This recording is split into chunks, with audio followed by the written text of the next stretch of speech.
itself out was you introduced me to the manufacturer or the source of creation itself. And yet this is still not something that's in my experience. Is this eventually something that will become in my experience? Is the source of creation something I'll actually be able to know for myself? Right now you're mostly, not totally, but mostly enjoying only the effects of being introduced to the source of creation. If you have to know it totally, what is it that's limiting us? Let's understand this. See, right now this water, you don't experience this water as yourself. But over 70% of your body is actually water. So, in your life, the most important water body is your own body. So, this water that is within you right now was outside somewhere. Right now it's inside of you, so you experience it as myself, isn't it? So what is it that you call as myself right now is anything which is within the boundaries of your sensation, you call it myself. Now if you touch the water, that's not you, but if you drink it, it becomes you. So all that's happened is the water entered the boundaries of your sensation. So whatever is within the boundaries of your sensation is you.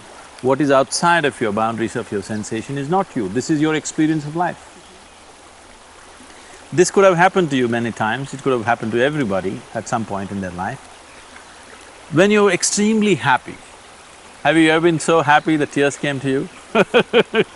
If you've been happy or ecstatic in some way, if you just place your hands about 6 to 8 inches above your body, over your body, you will feel sensations right here as if the body's extended itself. Whenever your life energies become exuberant, you will see the sensory body expands. If you have not had such wonderful experiences, then I have to do something horrible to you. This much I've experienced.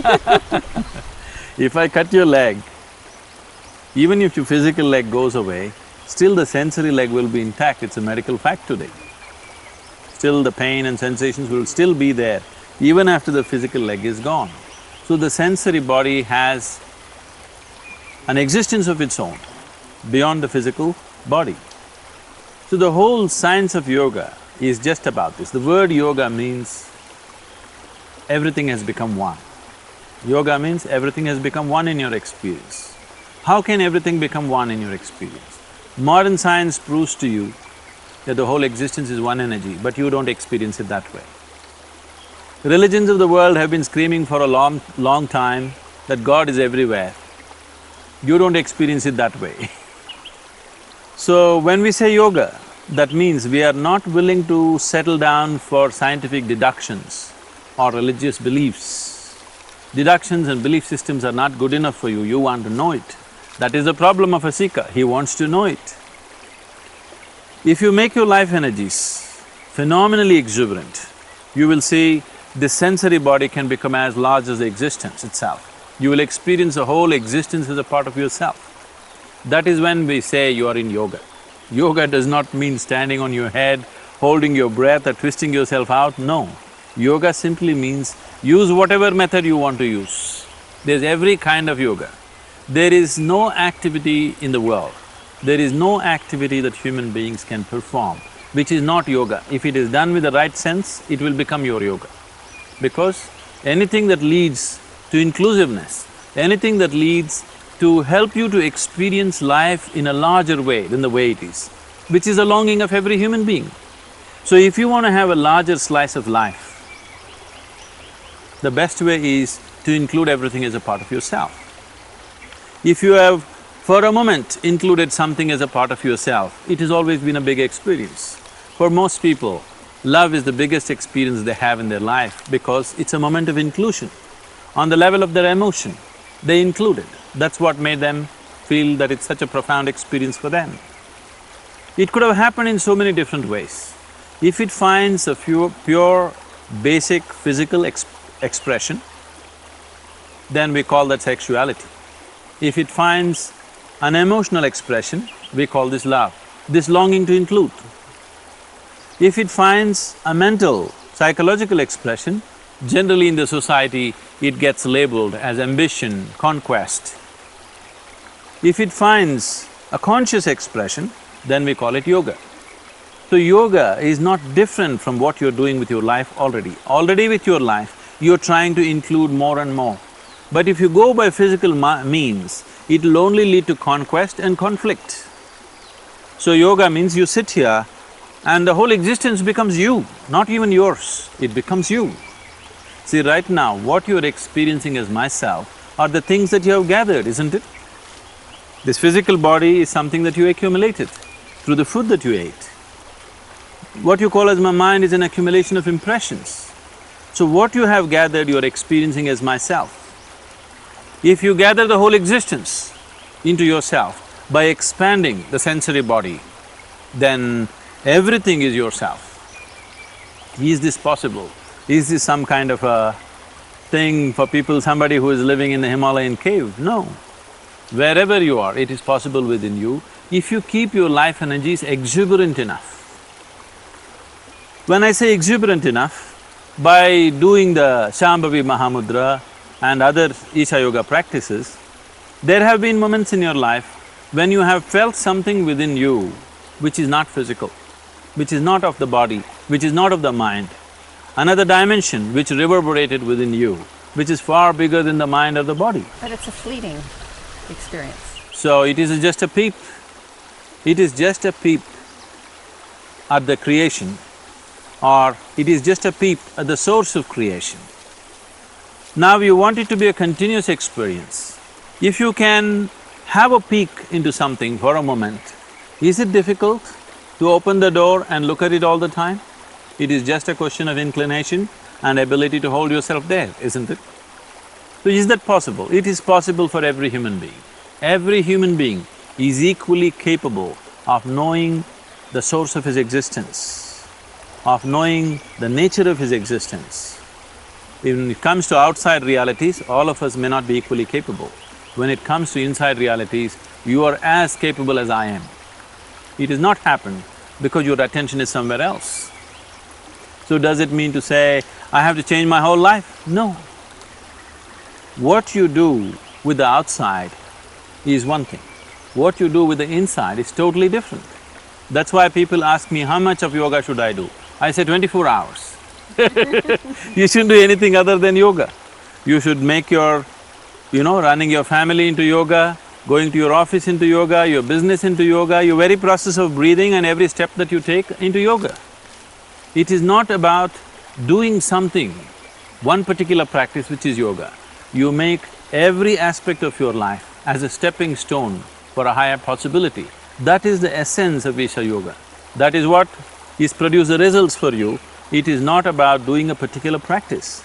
It is just that you're beginning to use every aspect of your life as a process of growth, not as a process of entanglement. That is the essence of yoga. So, if you use your intelligence to reach towards your ultimate nature, here we call this Jnana Yoga, yoga of intelligence. If you use your emotion to reach towards your ultimate nature, we call this Bhakti Yoga, yoga of devotion and love.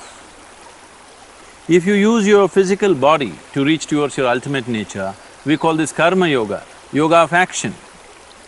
If you transform your inner energies and try to reach towards your ultimate nature, we call that Kriya Yoga, yoga of transforming energies. These are the only four things you can do. It doesn't matter which religion you are, what philosophies you're following, these are the only four things you can do. You can either use your body or your mind or your emotion or your energies, there's nothing else you can use. So the problem right now is, people are trying to do any one of them. I must tell you this story. This is a wonderful story from the yogic lore. On a certain day, 4 men were walking in this forest. One of them is a Jnana Yogi, one who takes the intelligence path. Another is a Bhakti Yogi, one who is a devotee. Another is a Karma Yogi, a man of action. Another is a Kriya Yogi, who transforms his inner energies. They cannot be together usually because they can never be together. They don't agree with anything. But today they were walking together. Why I'm saying they cannot agree with anything is, a man of intellect, one who uses and employs his intellect excessively, who thinks logically, for him, a devotee looks utterly stupid. Utterly stupid. Somebody who is trying to walk looking up at the God that he believes in sounds very, very stupid. He cannot get along with him. A devotee has pity for the man of intellect. Because when God is here, instead of holding his hand and walking, what is all this hair splitting he is doing? Such a waste of life. He's having more fun. A man of action thinks all these philosophies are just a concoction of lazy people. Because if you want something to happen, you got to do it. Just do it, you know. If you want really something to happen, you have to do it. So, man of action has total disdain for other people. A Kriya Yogi, one who transforms his energies, has a certain mastery over his energies, he has absolute disdain for all these three people, because after all, the whole existence is energy. If you do not transform your energy, where do you go? You can't go anywhere. Because of these attitudes, these four people cannot get together, but today they were walking together and suddenly a rainstorm broke loose. Rain and winds severely happening, so they started running looking for a shelter, and they found an old temple. The temple was in a dilapidated condition. All the walls had collapsed, only 4 columns were standing and a roof and a deity in the center. So these people ran into the temple, not in love for God, just escaping the storm. So they ran in, then the rain started lashing from every direction and there was no place to stand there, so they got closer and closer. Then there is no other way to escape the rain, they just hugged the deity and sat down, all 4 of them. God appeared. Then, in all their minds, the same question, why now? We did so much worship, so much yoga, so many things. You didn't come then, why now? Then God said, at last you 4 idiots got together. That's all that happened with you. You understand? Your mind is running away somewhere, your emotion in a different direction, your body is doing its own thing, your energies, you don't know what's happening. In that condition, it won't work. Unless you put these 4 wheels together, only then you can drive this somewhere. If the 4 wheels of your car are facing in different directions, if you try to make a journey, it'll be torturous. Then what would you choose after some time? You will choose to live in a stationary car. It's very safe actually, really, believe me. But does willingness or receptivity also come into this, or is there more to it? I mean, okay, everything's happening, the mind, the body, it's all… but there's something that still says in me, isn't there more I should be doing, or something else? Or something I'm not doing right? You must have noticed that sometimes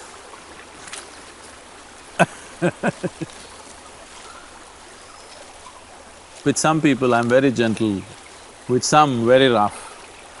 Sometimes the point has to be made, people don't get it that simply. They're so wrapped up in their own conditioning of the mind. Whatever you say, whatever you do, they keep going back to their old patterns because the old patterns have such a power on their life. The very way they think, feel, understand and act and perceive life is determined by their old impressions. If you have to break that, sometimes you need a more forceful approach. It's gently forceful. Sadhguru, how do likes and dislikes fit into this, and comfort? Are you comfortable on the rock? I am.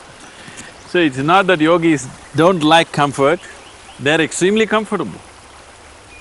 They're absolutely comfortable, I'm absolutely comfortable within myself. So where I am, in what kind of physical situations I am, is not an issue for me. So this seeking of outside comfort, it doesn't matter what type of sofa you sit on, you can still be uncomfortable, isn't it? And it's ecologically expensive, terribly expensive.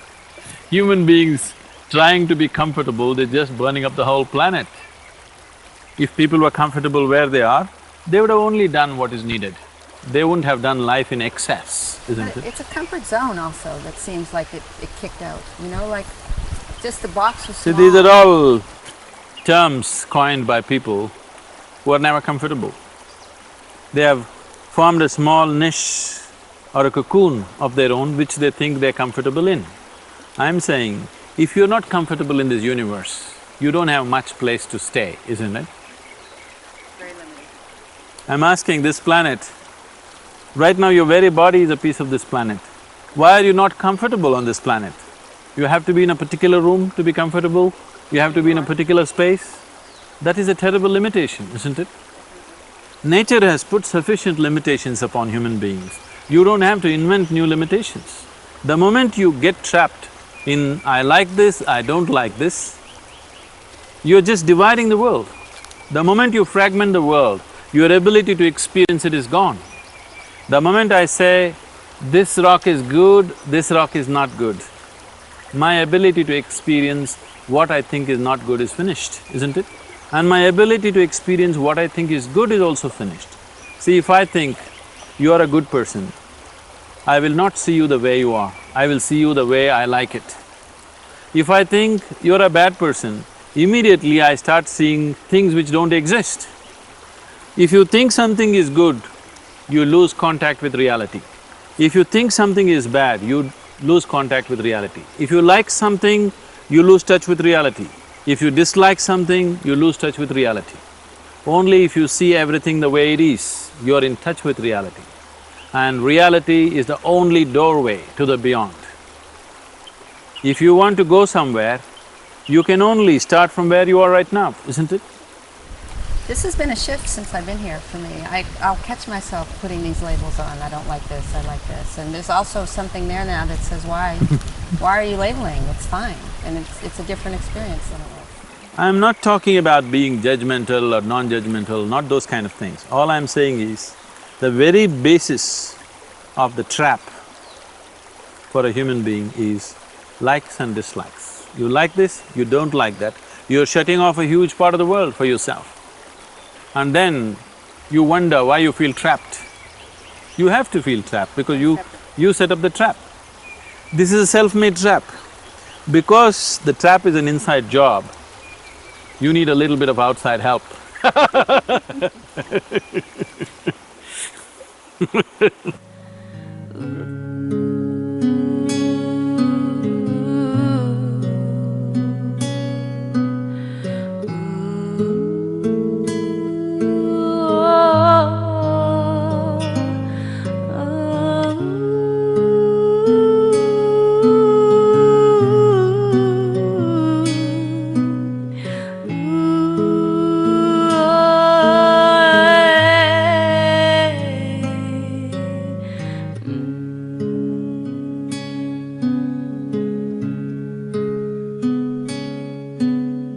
Sadhguru, it amazes me and everyone I know, including my doctors, that I got this well this quickly.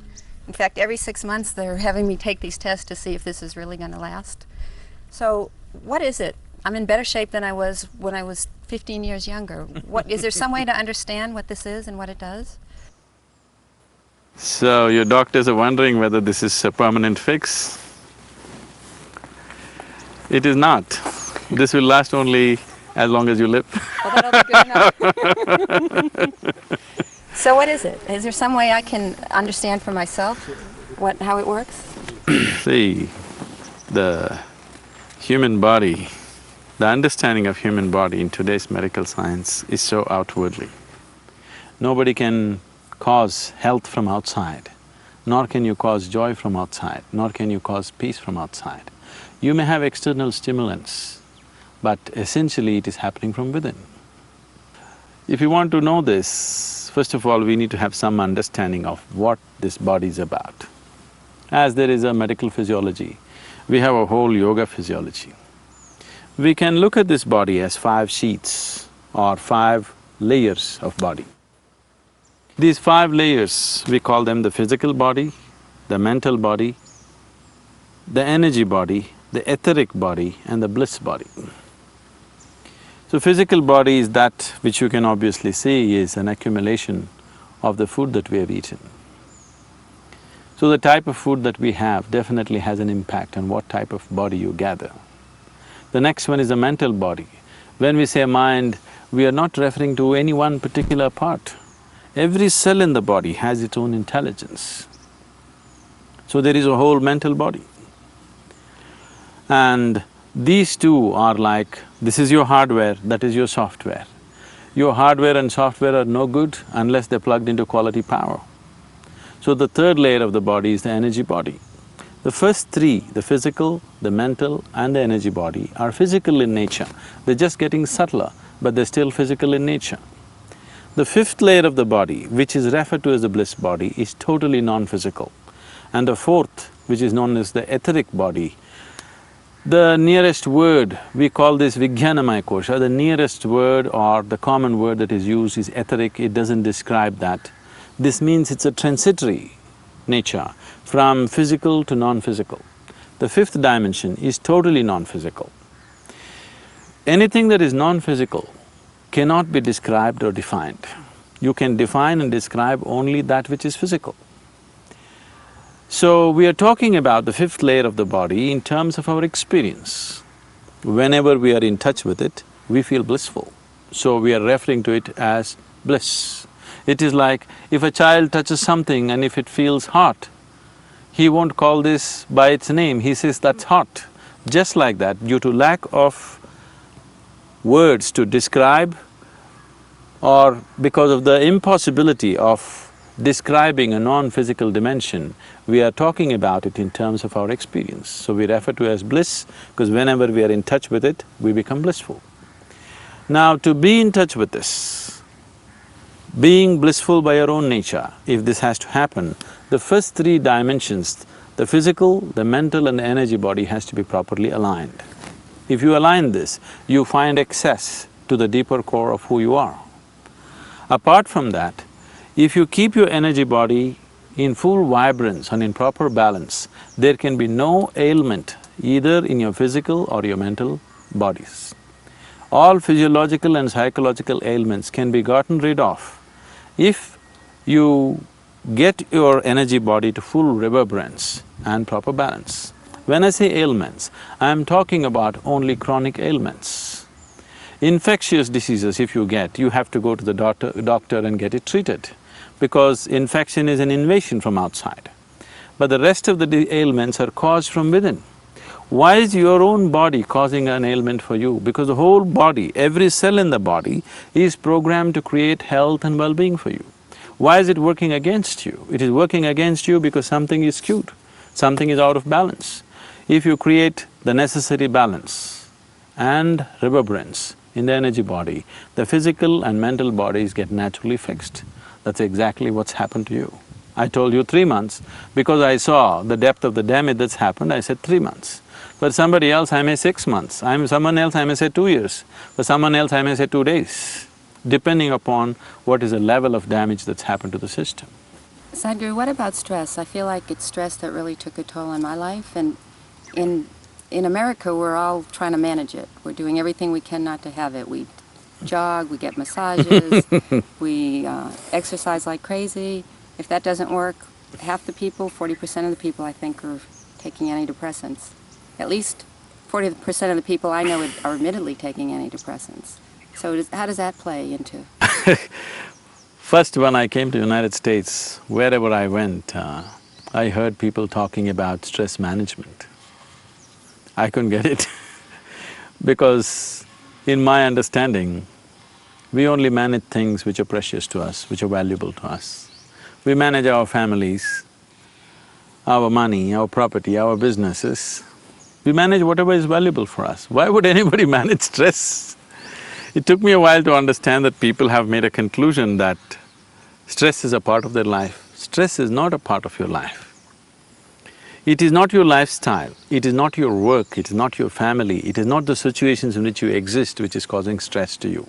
It is your inability to manage your system, your lack of understanding of how this system functions, your inability to use the system the way it should be used, which is causing stress.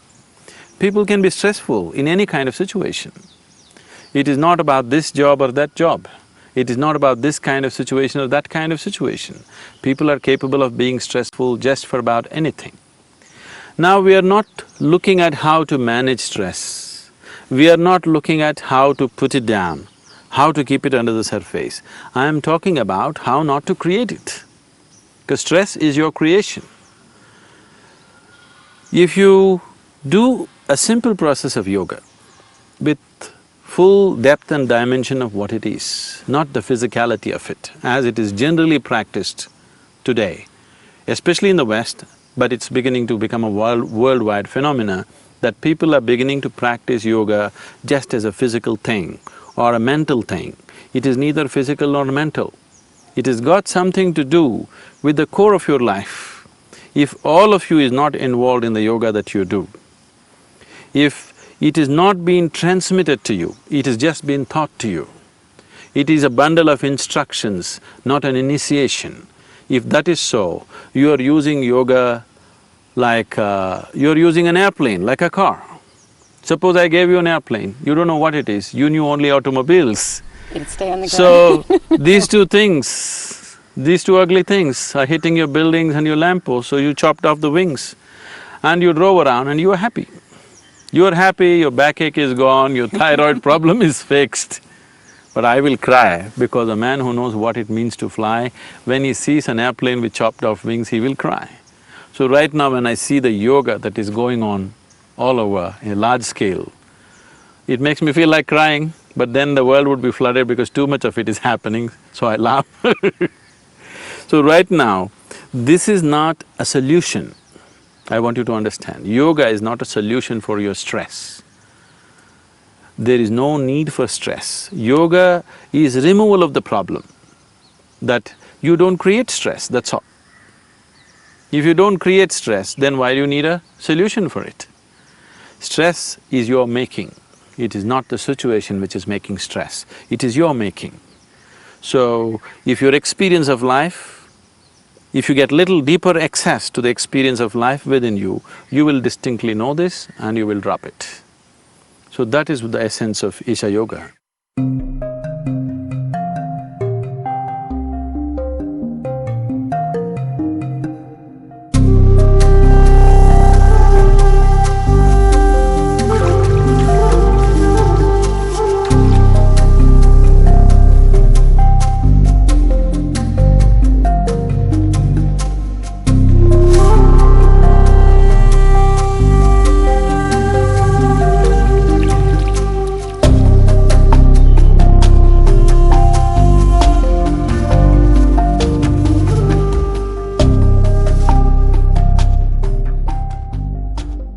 Sadhguru, a lot of the spiritual traditions talk about the moment of death as the most significant moment of your life. Is that really… is there something to that? Is that really true?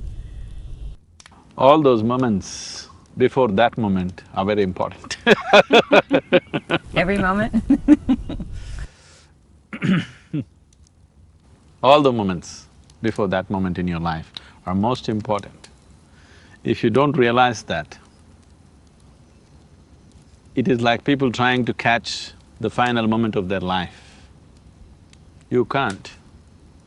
Unless you have caught lot of moments in your life as a deep, penetrating experience for yourself, you just can't catch the final moment of your life. You try this and see. Tonight, when you go to bed and you want to sleep, just see if you can maintain an awareness of the final moment of transition from wakefulness to sleep. Do that and see. If you can manage that, phenomenal things will happen in your life, phenomenal things. Things that you never imagined possible will become a reality. If you can just manage a moment of awareness, that moment when you're transiting from wakefulness to sleep, if you do that, you will also transit from life to death in full awareness. Yes, it has many implications, many consequences. But this whole idea of death, as it has been spread around in the world today, let's look at it this way. Have you Did you ever die? No. No, so you have no experience of it. Did you ever see a dead man? No. You seen dead person? No, you might have seen dead bodies. Did you meet anyone who actually died and came back and told you, I had died like this? I haven't. No. There are people who have had near-death experience. Near is not good enough. I nearly ate, is it good enough? Not at all. So I nearly died is not good enough. I nearly lived, is it good enough? No. So, you haven't experienced it, you haven't seen it, nor have you had a first-hand information from anybody. So from where did you get this idea that there is something called as death? Death is a fiction created by ignorant people.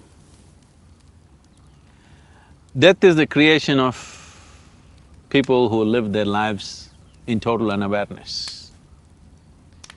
There is only life, life and life alone, moving from one dimension to another dimension to another. There are many dimensions to the life process. So once that it passes the dimension of being embodied in a physical frame, we generally consider that as death. You need to understand that the moment you're born, you have a death sentence upon you. When, where and how is the only question but you're on a death row. Your death is confirmed, isn't it? Definitely. We don't know whether you'll get educated or not. We don't know whether you'll get married or not. We don't know whether you'll know joy or not. We don't know whether you'll know misery or not. But we know one day you will die. That one thing is guaranteed. We don't like it though. You don't like it because you have wrong ideas about it. There's a beautiful story in the yogic lore. It is part of the Indian tradition that when someone builds a new dwelling or a house, they invite a sage or a yogi to come and bless the house. Because it's a new space, they want it to have a certain, positive spiritual reverberance. So they always invite a sage. Yogis are invited to new homes. So they invited a yogi. A certain rich family built a beautiful house, they invited the yogi. They welcomed him wonderfully, they treated him like a king, they served him food. Then, time to leave, then both the husband and wife came and asked for a blessing. Then the yogi said, first let your parents die, then you die, then let your children die. The man freaked out. He said, you fool, we treated you like a king, and now you say, first my father should die, then I should die, then my children should die. What is this nonsense? The yogi was surprised, what did I say wrong? Would it be good if you died before your father? Or would it be good if your children die before you? Terrible. There is nothing wrong with death, it has to happen. Only because there is death, there is life. It is just that we are only concerned that it doesn't happen in an untimely manner, that we don't want our children to die before us. If we want it to happen in a proper order of life. If it happens in a proper order, it is beautiful, that means your life has gone well. Now this whole fear about death is simply because you have no idea about what it is.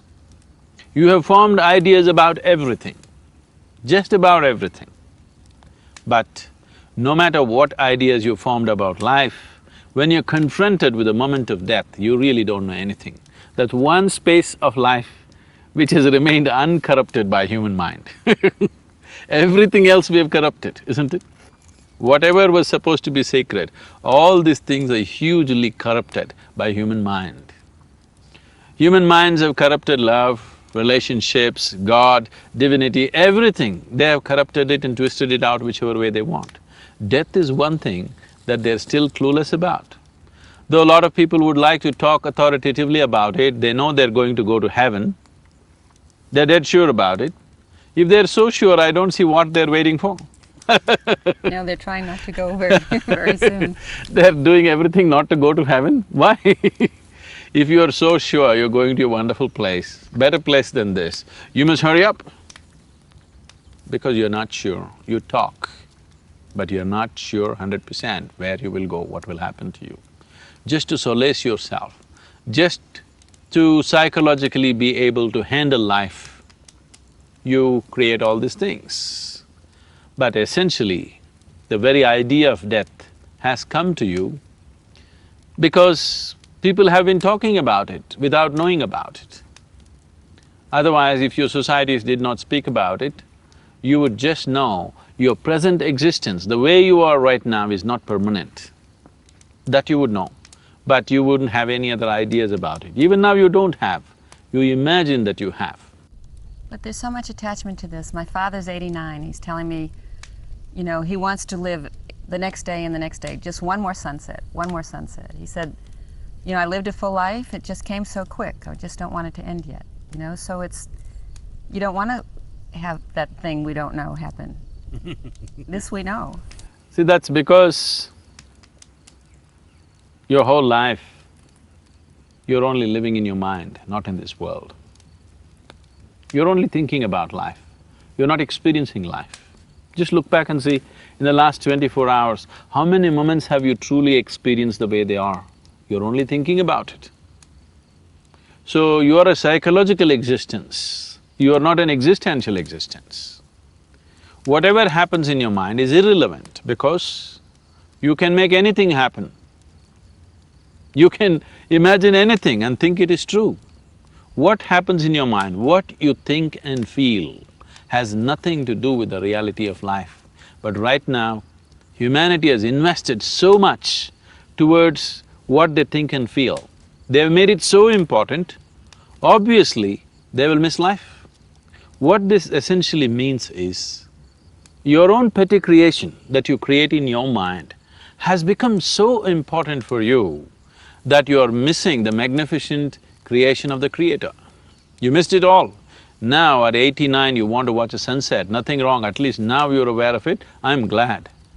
But why did you miss it for so many years? Because you're too busy with your own petty creation in your mind, isn't it? This body is just a piece of this earth. It has popped up from this earth and it'll go back to this earth. Right now you're sitting here. Before you and me came here on this planet, countless number of people have walked this planet, isn't it? Where are they? All topsoil. This one will also be topsoil unless someone buries you real deep, fearing that you may rise from the dead. So, this body right now is a debt that you have taken from the planet, it's a loan from the planet. Let's say I give you $1 million loan today. I won't, I'm just telling you. Why not? And in 10 years' time, you made this 1 million into 100 million. And after 10 years, if I come looking for you, what would you do with me? I'd give you $1 million back. You would welcome me, you would welcome me. I'm your dear friend, isn't it? Yes. You would welcome me gladly and give back my million and maybe give me an extra million and send me. Suppose I gave you 1 million today and in 10 years' time you squandered it completely and you lost everything. And if I come looking for you, what do? I'd Terror. hope you die first. Terror. When a debtor comes, it's worse than death for most people, isn't it? Yes. So this is just the same. This is a loan from the planet. If you have done something truly wonderful out of it, when the moment to pay back the loan comes, you would give it back joyfully. If you have done something truly significant and wonderful things out of it. Otherwise, when the moment to pay back the loan comes, you will shiver in your pants. So, how you die in many ways indicative of how you have lived within yourself. It's in that context they might have said the significance of the last moment. And the last moment is significant because if you can maintain awareness at that moment, the quality of that moment endures beyond that. You can try this with your sleep. Tonight when you go to sleep, create a very loving atmosphere within yourself. Really be conscious and loving and fall asleep that way with a big smile on your face. you will see that quality will perpetuate through the night.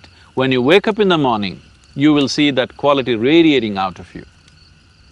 So, Eastern cultures have always made this happen, that you must sleep in a particular way, you must wake up in a particular way. For all this, they've fixed particular methods as to how to do it.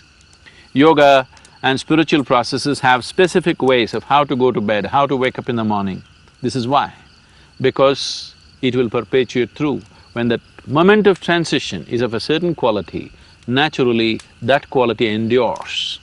So when that moment of death is of a certain level of awareness or pleasantness, naturally that pleasantness and awareness will endure.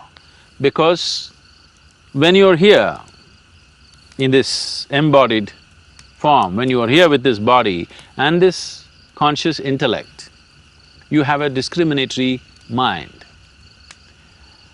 Right now, whatever is offered to you, you can choose. But once you have left your body and your discriminatory mind, after that you don't have choices, you only move by tendencies. Whatever your tendency is, accordingly you will move. So are you saying we're less conscious when we drop our body? See, there's always been this harboring this hope that… It is not about being conscious or not conscious. You know something. You have lost your body. discriminatory intellect. Now that there's a discriminatory intellect, if I give you a mud ball and an apple, you can look at this and eat the apple, not the mud ball.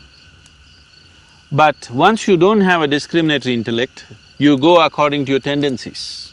Even right now, so many people on this planet are causing misery to themselves, not because they want to, they're going by their tendencies, they have become compulsive. Compulsiveness simply means that you're not exercising your discriminatory intellect. You're not aware enough to do that. That is true even now for most people. If people were exercising their discriminatory capabilities, if they were aware enough to do that, would you choose misery or joy? Never. Never choose misery. Always You would choose never joy. choose misery, isn't it? Nobody would be miserable on the planet then, if they exercise the discriminatory quality of their intellect. So that final moment, if you create a certain tendency of pleasantness, then beyond, what is beyond the body, that transition will be very pleasant. It's based on this, when a person is dying, when a person is near death, generally in almost every culture this awareness is there to some extent, that at that time, that's not the time for anger, that's not the time for, remorse, that's not the time for hatred. All those things you drop and do the best that you can do to create a pleasant atmosphere around him. It once happened, there were two sisters who had a feud between them. And they had not spoken to each other for 35 years. Wow. So, this is Matilda and Lucia. Matilda, at the age of 87, was about to die. She was on her deathbed. Then Lucia came to see her. Matilda looked at her and said, "Okay, I'm going to die. So if I die, all that I hold against you is forgiven. But just in case if I make it, it's all the way… just the way it was." Everything is just the way it was. You better know that. So we waste life and try to make use of death, you cannot do that. If you maintain a certain level of awareness right through your life, the moment of passing also can happen in your awareness. You live a life of unawareness and you expect that moment to be aware. Such things don't happen to people. Sadhguru, is there such a thing as immortality? See, the very idea of life being what it is has come to you only because of the mortal nature of what it is right now. The spiritual process for a human being always begins only when he thinks about death, not when he thinks about God. When he thinks about God, he only thinks of living better, having more things, having a better life, having an easy ride. But the moment he starts contemplating on his mortal nature, that's when he begins to think, what is this all about? It's true for me. What is before this? What is beyond this? So, mortality or mortal nature of life is not a curse, it's a blessing. What we need to understand is, what you call as my body is something that you have gathered. What is the big deal about giving it back? You're making it such a big deal because you are so identified with things that you're gathered. You become that. In your experience of life, you become the things that you have gathered. Because you have become that which you have gathered, this is the essence of ignorance. This is the essence of pain, this is the essence of misery, this is the essence of suffering, that you believe yourself to be something that you are not. This is the essence of chattering mind. People come and ask me again and again, Sadhguru, I try to meditate, my mind is going all over the place. The moment you identify yourself with something that you're not, your mind will not stop for a moment. You do what you want. The only way to stop it is either shoot you in the head or you come to an awareness as to what is you and what is not you. If you come to that, mind will become utterly still. If I sit here for 5 days, I will sit here without a single thought. That may sound dumb to you, but no, because life, the phenomena of life is far bigger than thought. What can you think? The creation is so big. Life is such a absolutely unfathomable phenomena, but now you're engrossed in your own thought because you're identified with things that you're not and you're helplessly trapped in thought. Because you're trapped in thought, now you have to glorify that, otherwise you'll feel like a fool. Right now, the thought process, humanity has paid such importance to thought process to a point where somebody went to the extent of saying, I exist because I think. It's not so. You can think because you do exist. Your existence is first, but that's been completely missed. Because the experience of your existence has been missed, whatever you have gathered in the form of body and mind has become so important. Now dropping it has become such a big problem. Once you're existentially here, that is, your experience of life is beyond the limitations of what you have gathered, that is, beyond the limitations of your physical body and your thought process and mind, then living and dying are not two different phenomena. They're the same. Every moment, you can say, right now I'm living, or you can say I'm dying, because you're actually dying. One day the process will be complete, but you're actually dying. You may do many things in your life, you may do them or you may not do them. This is one thing you will do. You need to understand, from your birth till the last moment, you are walking in a straight line, straight towards death. You may look this way at the mountains, you may look that way at the lake, you may look at relationships, you may fall in love, you may suffer, you may enjoy, but essentially every moment of your life, you're walking straight towards your grave. So that is the most inevitable thing. And that's the only thing which enhances the quality of your life. I am not saying you must choose to die. Death does not need your assistance. Because whenever death happens, it happens with absolute efficiency. Death is always super efficient. It's only life which needs our assistance. It is only life that can be enhanced constantly. So your focus is on life, but unless you embrace death, you cannot live. If you try to avoid death, all that will happen to you is, you will end up avoiding life. If you are every moment afraid, what will happen to me, or will I die, you will only avoid life. You will not avoid death. Because what you call as death is just a transition of life, which has to happen. So immortality is a very immature idea. Unless you go beyond the physicality of life, everything that is not physical is always immortal. It is only the physicality which is mortal. So if your experience of life right now transcends the limitations of the physical, you're already immortal.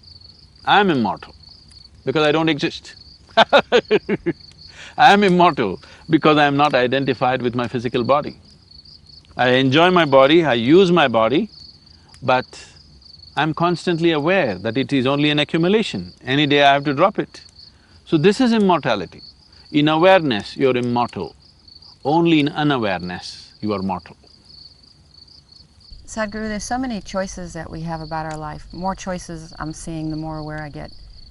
Can it also get to a point where we have choices about our death, how we die, or is there any way that we have some kind of choice? We need to understand this. Everything that you can experience is life. What you call as death also is life. So if there are choices about death, they're definitely… what you're referring to as death is just the last moment of life. So that final moment when you transcend the limitations of your physical body, that happens only once in your lifetime.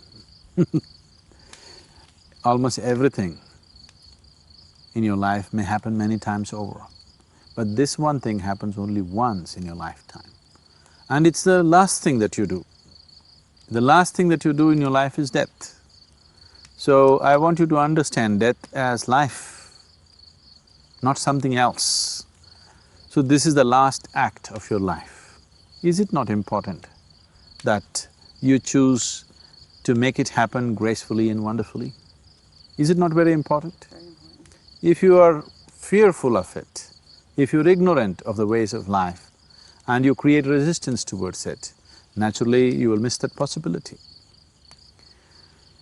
Spiritual process. People on the spiritual path choose the time, date and place of their death. The yogi always wants to know the time and date of his death ahead of time. He fixes it many years ahead. He says, on this day, at this time I will leave.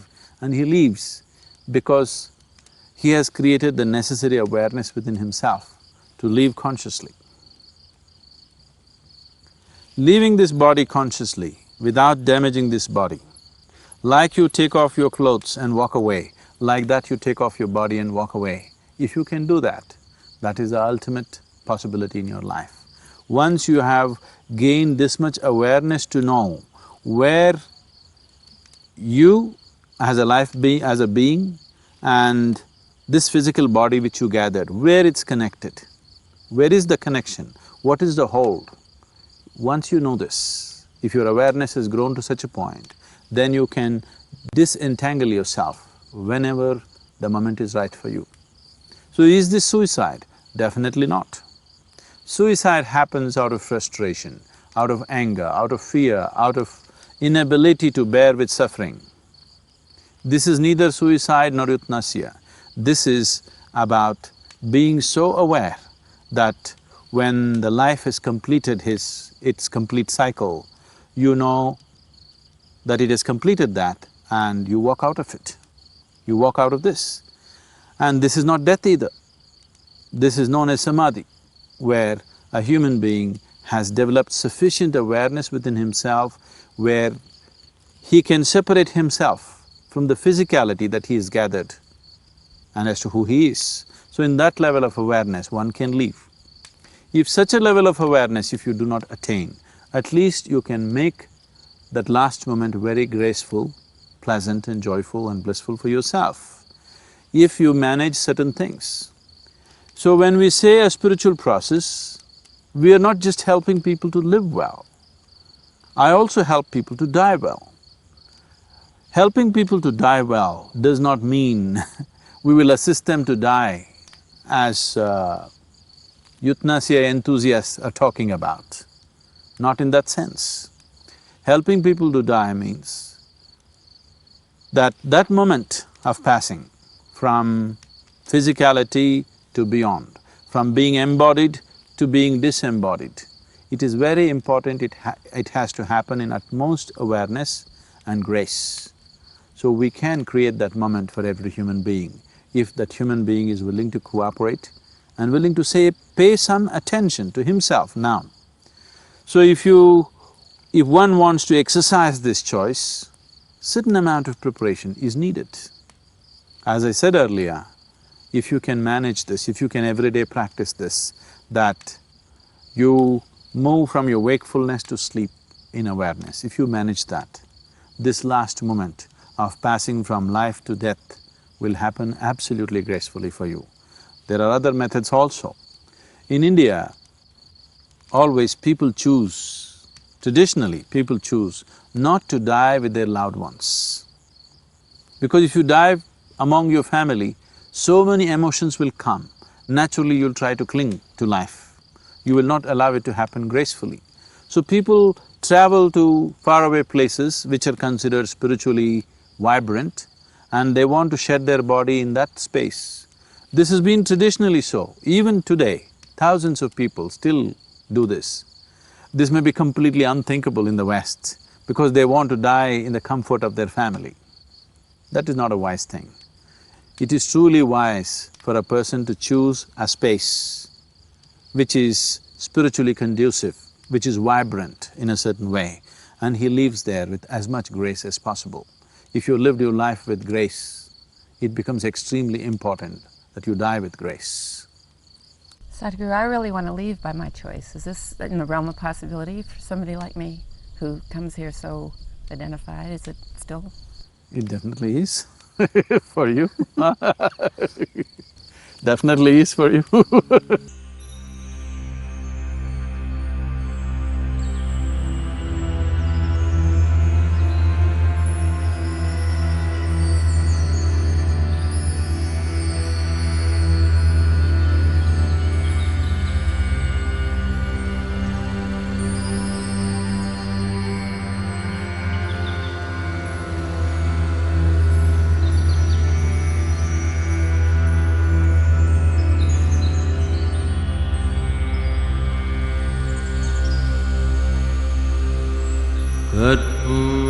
कर्पूरगौरं करुणावतारं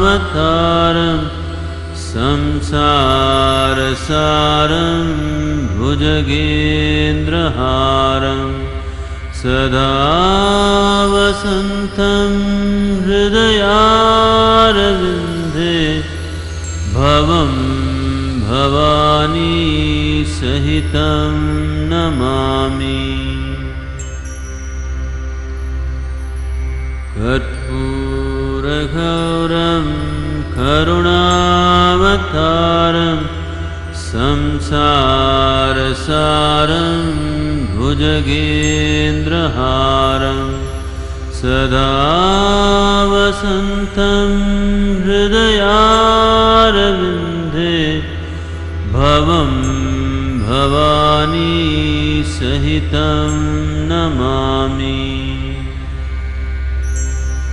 कर्पूरगौरं करुणावतारं संसारसारं भुजगेन्द्रहारं सदा वसन्तं हृदयारविन्दे भवं भवानी सहितं नमामि। कर्पूरगौरं करुणावतारं संसारसारं भुजगेन्द्रहारं